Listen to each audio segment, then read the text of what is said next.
Hi, and welcome to the Love Loss series with Linda Kay. Thank you so much for joining us. How are you? If you haven't yet subscribed to our channel, please subscribe to our channel. Like, share this video. This particular episode, I'm super excited because we get to talk about grief in a sense that doesn't only relate to the loss of a person. It may be a loss of a job. I mean, we're all grieving these days because we've lost our way of life with the pandemic, right? So, how do you cope with grief, especially during a pandemic? So, it's probably going to have different parts, not in this episode. I mean, there's going to be different episodes, but they're going to be related because we cannot cover everything. We're not able to cover everything that is about managing grief.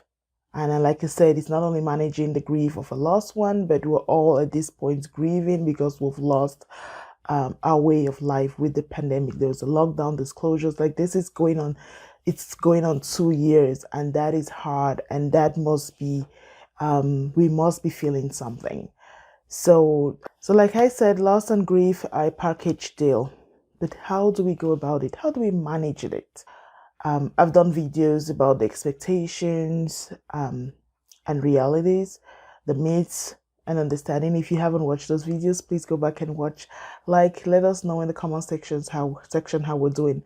In this video, we're talking about how do we manage it. Some of the ways, because like I said, we're not going to cover everything in this 15 minutes video.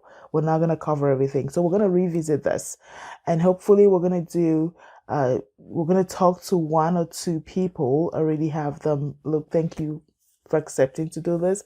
Who are going to come share their experiences and how they managed it. And hopefully that will help someone.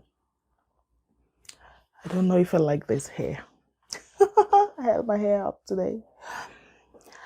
Anyway, so one of the ways to manage grief is to write down the feelings.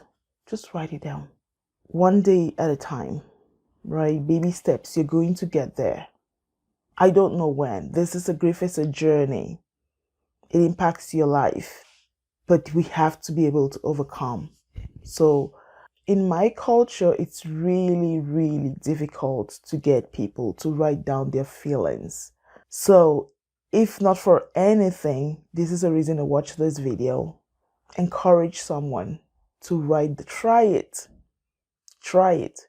It may seem like it's nothing, but you will be amazed how powerful it is. It is a very powerful tool.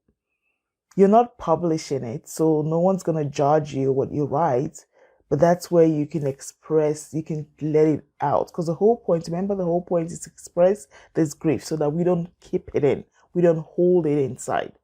So I want to encourage everyone that's grieving, that's suffering any kind of loss. It could be a loss of a job. It could be a loss of a way of life due to the pandemic. It could be a loss of a person, a relationship. Write down your feelings in your own quiet. When you start to write, it may bring a flood of emotions. That's okay. That is part of the process. Those are the things that are going to help you to move forward. So yeah, write down your feelings. I encourage you to write down your feelings. Try it. Remember, we don't know what's going to make you feel better. We don't know what's going to make you start feeling normal again. This is huge. Things have happened. It's huge. But you can certainly try different things and see what works. It might work for you. It might not work for everyone. But I think if you just give yourself enough credit to just write it down. What are you feeling at this moment? Pick up a pen and paper. I don't know how to start the sentence. Like I said, this is not a publishing. You're not writing a novel. You might end up, selling it or making a novel out of it. But today, what I want you to do is write down your feelings. Write down your feelings. Another thing, really important, again, not very common in my community, is give yourself permission to do the things that you like, to do the things that you enjoy. Because you're grieving does not mean that you have to be so sunk in the sadness, you're stuck in your grief, no one's giving you permission to move on, everyone is so judgmental around you. No, give yourself, this is about you. Remember, you are experiencing this grief. I may want to support, your friends and family may want to support, and that's great, but do not let us misguide you. Give yourself permission to do the things that you like. That's a way to manage grief. That's helpful. That may be judgmental in most communities, in most societies, but this is about you. This is your journey. Try it. If it works for you, if it starts to give you that comfort, that relief, starts to take away all that fear, that anxiety that you're feeling from the grief of your loved one, please do it. It has to be healthy though. It has to be healthy. So it's a balance act. I want to encourage you to do the things that make you happy, but I also want to encourage you to be healthy. It has to be a healthy thing that makes you happy. You know, we're going to do a segment about grief and alcohol, but so someone's gonna listen and they're like, okay, Linda's giving me permission to go drink. I'm not encouraging anyone to become an alcoholic because the grieving. I'm saying do the things that make you happy. And does alcohol really make you happy? Is it long term? Are you gonna move forward the day after the alcohol consumption? We're not gonna go into that because that's a whole other segment. I encourage you to do the things, find something that makes you happy and do it. The next thing is I need you to take care of you. It is really easy to fall out of routine. It is really easy to forget that you used to get up, take a shower, go out and do something. Please remember that you don't want to get into that habit. You have days that you're going to feel that down. You have days that you're going to feel that depressed, that lonely, that anxious, that you cannot get out of bed. But please give yourself the next day permission to go back to your normal routine. If 2 or 3 days later you fall back, that's okay. You get up and you go. Don't be consumed in the sadness. Don't let it overcome you. Remember, grief makes you really vulnerable, really extremely vulnerable, but it doesn't make you powerless. Take that power. You are in control. It's going to make you start thinking like you're losing it, you're going crazy, you're losing control. Know that you are in control, that this is just momentarily. It's gonna, I may need to take this 15 minutes, I may need to take this day, I may need to take this hour and express what I'm feeling, but I need to get up and I need to move forward. And until those feelings come back, I need to try to stay in my regular routine as much as possible. That's how you manage grief. That's how you slowly but surely do those steps to get back to as normal as it can be. I cannot emphasize this anymore. I've probably mentioned it in all of my videos. I'm going to mention it again. Very important in managing and coping with grief is talk to someone.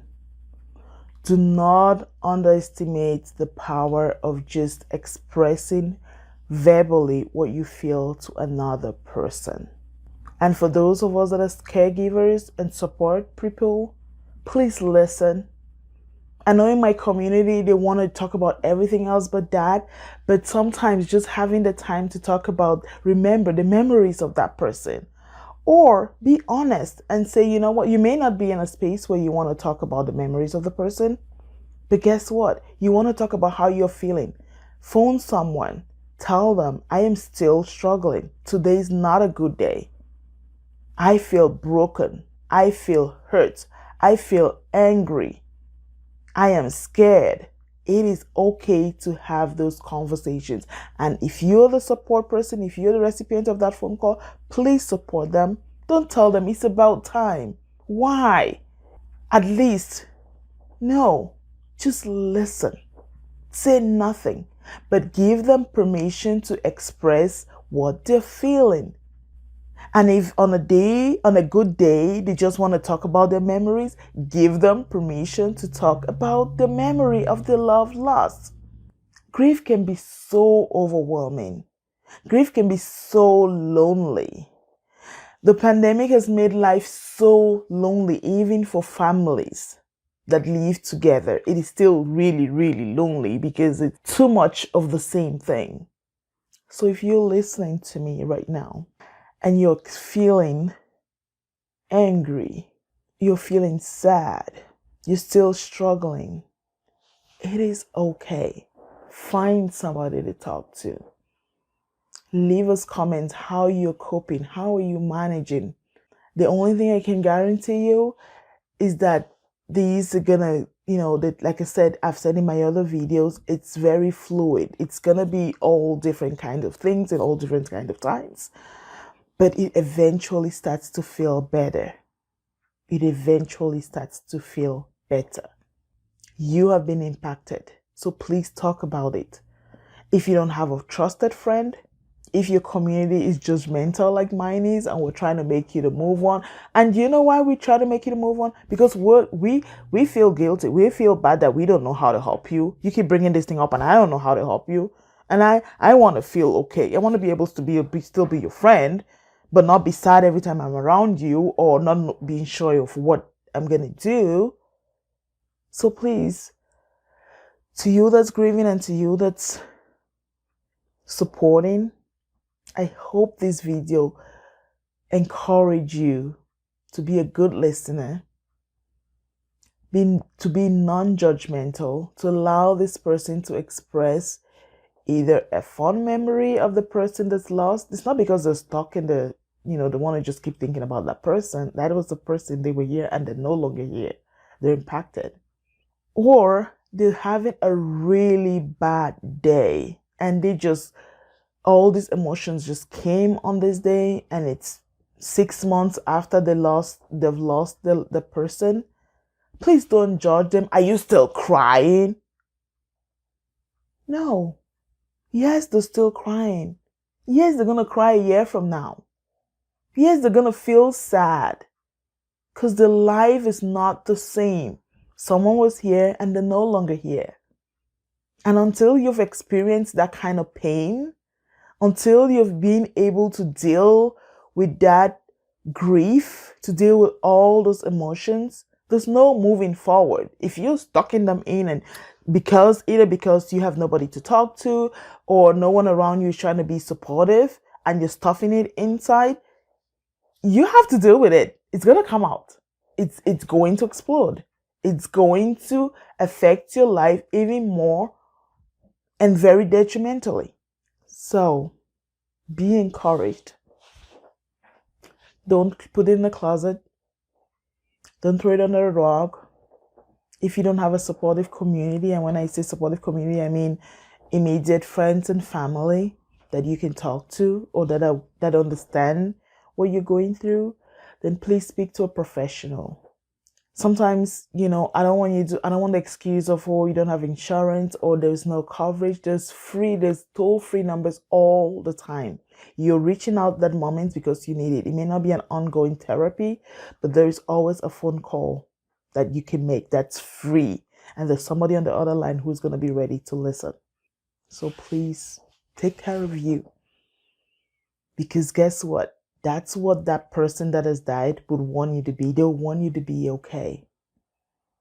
They will want you to be okay. So take care of you.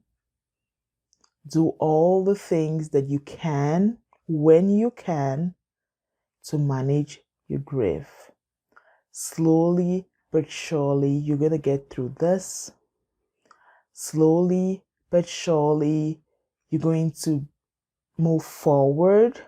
But until then, know that at the Love Loss series within the K, there's a whole community ready to support you. Thank you so much for watching. Please leave us comments in the comment section. Like this video, share with your loved ones. Be encouraged, someone. Be encouraged. It's going to be okay. It is. I promise you. And I know it doesn't look like it today, but it would. It will. You will start to feel yourself again. You will start to go back to your regular activities. Until we see you in the next series, bye bye.